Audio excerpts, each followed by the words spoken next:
নমস্কার সবাইকে, বেবি রান্নাঘরে। আজ আমি মাটনের লাল লাল পাতলা ঝোল বানাবো। তার জন্য আপনারা ভিডিওটি স্কিপ না করে সম্পূর্ণ দেখবেন। দেখুন বন্ধুরা, এখানে আমি 1 কিলো মাংসের জন্য এতটুকু আদা, 4টে মিডিয়াম সাইজের পেঁয়াজ আর 2টো মিডিয়াম সাইজের রসুন, টমেটো আর আলুটা ঠিক এই সাইজে কেটে নিয়েছি। এখানে আমি ফোড়নের জন্য নিয়ে নিয়েছি জিরে, গোটা গরম মশলা, তেজপাতা, একটা শুকনো লঙ্কা। এখানে আমি একটা মশলার পেস্ট করে নেব। দিচ্ছি এখানে আমি আদা, রসুন, লঙ্কা, অল্প পেঁয়াজ, জিরে গুঁড়ো, ধনে গুঁড়ো, লাল লঙ্কা গুঁড়ো,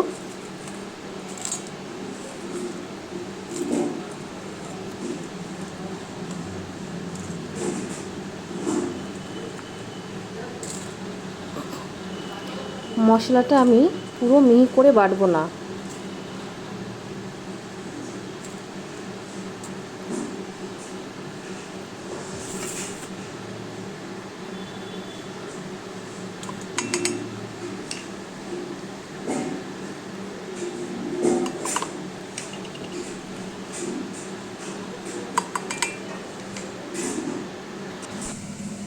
দেখুন বন্ধুরা, আমার মশলাটা কিন্তু পুরো মিহি করে বাটিনি।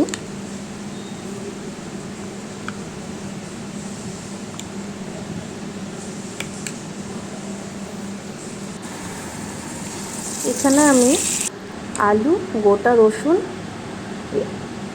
নুন আর হলুদ দিয়ে ভেজে নেব। এবার আমি তেল গরম করে ফোড়নগুলো ভেজে তার উপরে পেঁয়াজগুলো হলুদ দিয়ে ব্রাউন করে ভেজে নেব।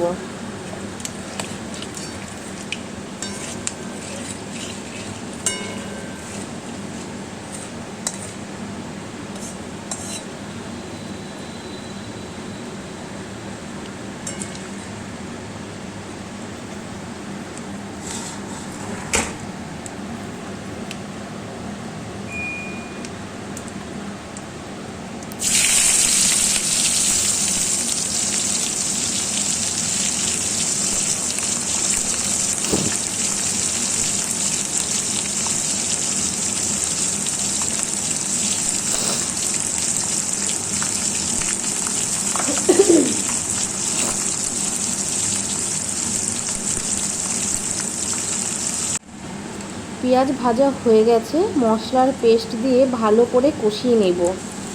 এখানে আমি শুধু হলুদ দিয়ে মশলাটা কষাবো। নুনটা আমি মাংসর ওপরে দেব, এখন আমি দেব না।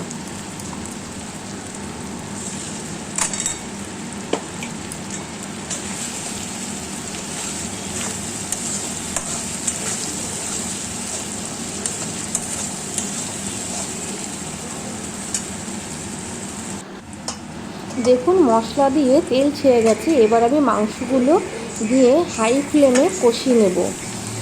আমি পেঁয়াজ ভাজার সময় নুন দিইনি, নুনটা আমি মাংসের উপরে দিয়ে দেব। একটু নুনটা করে কষাবো, কারণ পরে আমাদের ঝোলে আর নুন দিতে হবে না।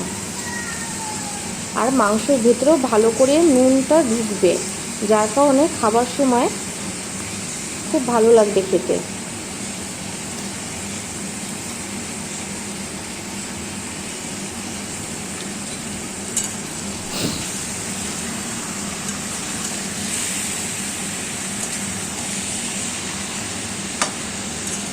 এটা আমি টমেটো কুচো দিয়ে দিয়েছি।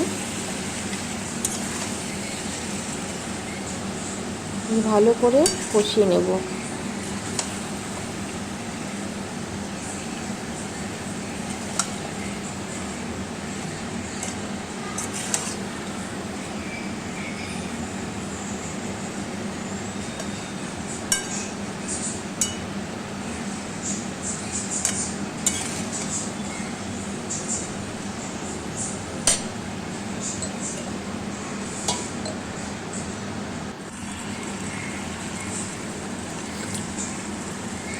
দেখুন আমার মাংস পুরোপুরি কষানো হয়ে গেছে।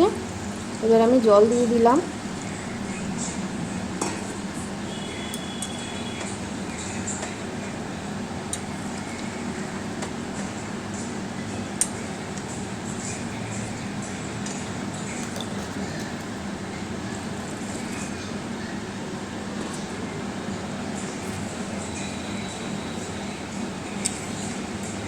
এখানে কিন্তু আমি বেশি পরিমাণ জল দেব না, কারণ প্রেসারে আমি দুটো মাত্র সিটি দেব। বেশি জল দিলেই ঝোলটা একদম পানসে লাগবে।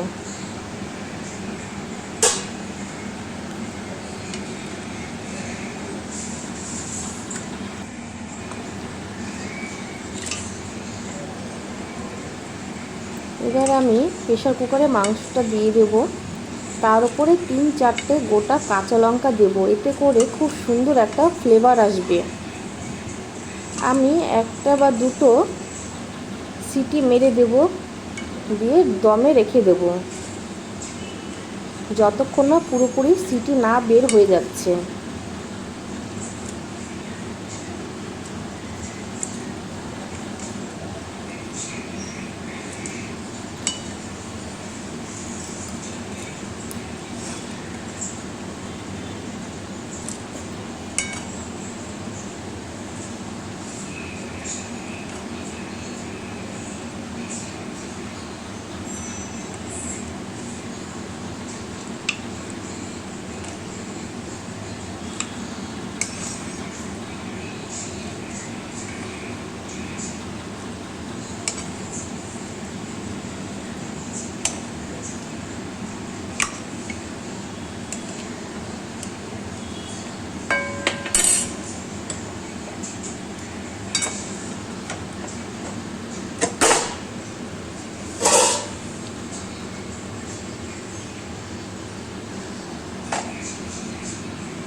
দেখুন বন্ধুরা, সিটিটা পুরোপুরিভাবে বেরিয়ে গেছে।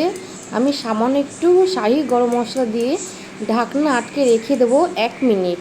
তারপর একটা পাত্রে ঢেলে নেব। আমার রান্না কমপ্লিট। আপনারাও এভাবে একবার রান্না করে দেখবেন, আর ভালো লাগলে আমার পরের ভিডিও সবার আগে দেখবার জন্য আমার চ্যানেলটিকে সাবস্ক্রাইব করুন আর বেল আইকনটিকে অ্যাক্টিভেট করে রাখুন। থ্যাংক ইউ সবাইকে ভিডিওটি প্রথম থেকে শেষ পর্যন্ত দেখার জন্য। টাটা বন্ধুরা।